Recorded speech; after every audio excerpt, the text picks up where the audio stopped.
Malina je voće koje dospijeva početkom ili sredinom ljeta, a zahvaljujući okusu i slatkoći često se upotrebljava za kolače, deserte i sokove. Konzumacija ovog voća najbolja je pri berbi ili nekoliko sati nakon berbe. U svježem stanju ne može dugo stajati, već se mora zamrzavati, što zna biti otežavajući faktor u uzgoju i plasmanu maline. U posljednjih nekoliko godina malina je dosezala velike cijene, što najčešće na tržištu može prouzrokovati probleme. Puno posla, nedovoljna edukacija te ulaganje u nove načine uzgoja maline dovode do toga da se više ljudi prestaje baviti malinarstvom.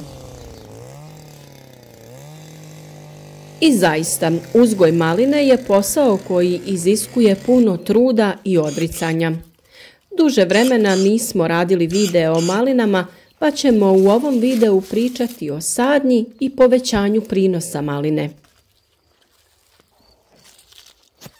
Kod uzgoja voća i povrća treba težiti boljim prinosima sa manje površine tla koja se obrađuje, jer je to bitno kada se gleda isplativost uzgoja nekih biljaka.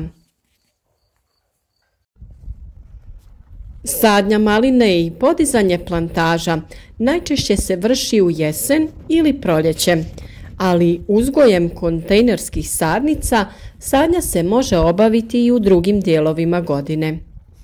Većina naših zasada maline sađena je u jesen. Sama sadnja maline se najčešće odvija mašinski upotrebom mehanizacije, pri čemu se kopaju kanali koji se obogaćuju hranjivom materijom koja će malinama omogućiti razvoj u prvim godinama. Naravno, ukoliko malinu uzgajate za svoje potrebe, može se saditi i u iskopane rupe. I u tom slučaju obogaćujemo tlo najčešće stajskim gnojivom, a poželjno je upotrijebiti i neko mineralno gnojivo.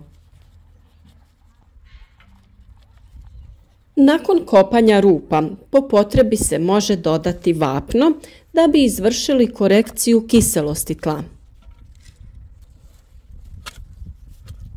Poznato je da malina dobro uspijeva na blago kiselim tlima pH faktora oko 6.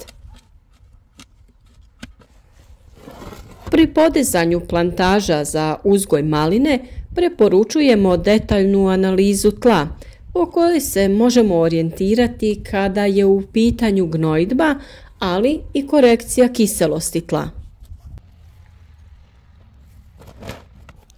Za razvoj i plodonošenje biljaka najbitnija su 3 makroelementa koja biljka najviše crpi iz tla, a to su dušik ili azot, fosfor i kalij. Budući da fosfor i kalij sporije prodiru u tlo, poželjno je da pri sadnji dodamo dovoljnu količinu ovog gnojiva. Mi za to koristimo NPK mineralno hranjivo Renovación Fuerza, koje je obogaćeno sa mnogim mikroelementima koji su bitni za biljku. Kada su u pitanju sadnice, često se koriste one sadnice golog korijena, ali u tom slučaju postoji opasnost da se prenese oboljela sadnica. Zbog toga preporučujemo kupnju certificiranih sadnica iz rasadnika. Takve sadnice trebaju biti bezvirusne i zdrave, a upravo takve smo pronašli u vrtnom centru Drijen pored Zagreba. Kontejnerske sadnice sa već razvijenim korijenovim sistemom garantiraju intenzivan razvoj biljke, a to će se najbolje pokazati u proljeće. Ovdje se mogu nabaviti sadnice malina koje rađaju već u prvoj godini, ali i one koje plodonose u drugoj godini. Ako ste u blizini, svakako posjetite ovaj vrtni centar i izaberite biljke za vaš vrt ili voćnjak. Pri sadnji biljaka uvijek koristimo hranjivo na bazi fosfora koje potiče razvoj korijena. Organomineralno hranjivo za biljke VP-Fos može se koristiti i u organskoj proizvodnji, a zbog sadržaja huminskih kiselina čini hranjivo u tlu dostupnijim korijenovom sistemu. Za naše biljke uvijek biramo najkvalitetnije hranjivo, te smo se odlučili za proizvode španjolske kompanije Zoberbach. Nakon sadnje biljaka, njihov korijenov sistem će se početi razvijati, te će već krajem zime prvi mladi izdanci izlaziti iz tla. U ovom periodu održavati ćemo prostor oko biljaka i nećemo dozvoljavati travi i drugom korovu da raste oko mladih biljaka. Može se koristiti neki oblik malča, a korov se može održavati ručnom obradom tla ili mehanizacijom. Mi u ovoj fazi koristimo plitko frezanje tla kojim razbijamo površinski sloj i uništavamo korove. Ovdje je jako bitno i redovito uništavati korove u prostoru gdje rastu izdanci maline. Kod uzgoja maline ovo je najčešće i najteži posao. Da bi se došlo do ovakvog uroda i biljaka koje imaju dobro razvijene rodne grane, potrebno je redovito navodnjavanje i prihrana. U stadiju razvoja rodnih grana potrebno je dodavanje dušičnih hranjiva da bi se postigla zadovoljavajuća dužina, a biljke dobile dovoljno lisne mase za razvoj plodova. Period cvjetanja maline traje oko mjesec dana, a nakon pojave cvijeta potrebno je oko mjesec dana do berbe. Zbog toga i berba traje mjesec dana. Za bolji razvoj plodova potrebno je prihranjivati biljke hranjivima na bazi kalija, a takvo hranjivo možemo dodavati kroz sistem za navodnjavanje, ali i folijarnom prihranom preko lista. Ovakav način prihrane biljaka je puno efikasniji i djelotvorniji i mi ga koristimo kod razvoja biljke, ali i u početnom razvoju ploda. Za takvu namjenu idealno je organomineralno gnojivo Quality, koje ubrzava dozrijevanje te poboljšava fotosintezu u listovima biljke, što dovodi do boljeg razvoja ploda.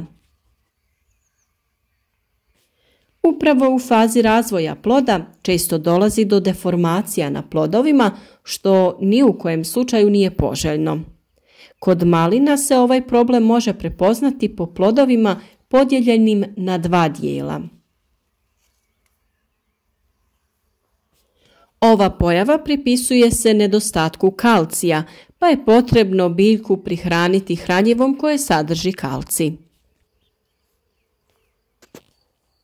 To možemo uraditi dodavanjem kalcija u tlo, ali kada dođe do pojave loše formiranih plodova, potrebna je brza reakcija da bi ostali plodovi koji se razvijaju bili uredni.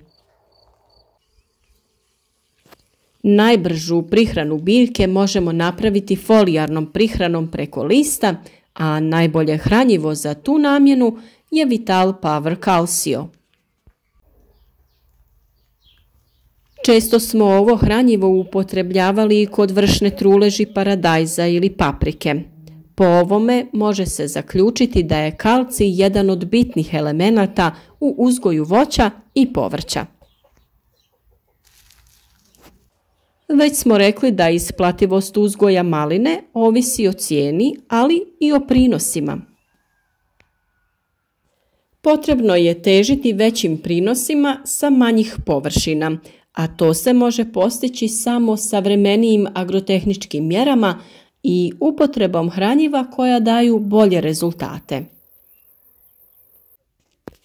Tu smo da pomognemo svakom ko se bavi ili se planira baviti uzgojem maline ili nekog drugog voća ili povrća.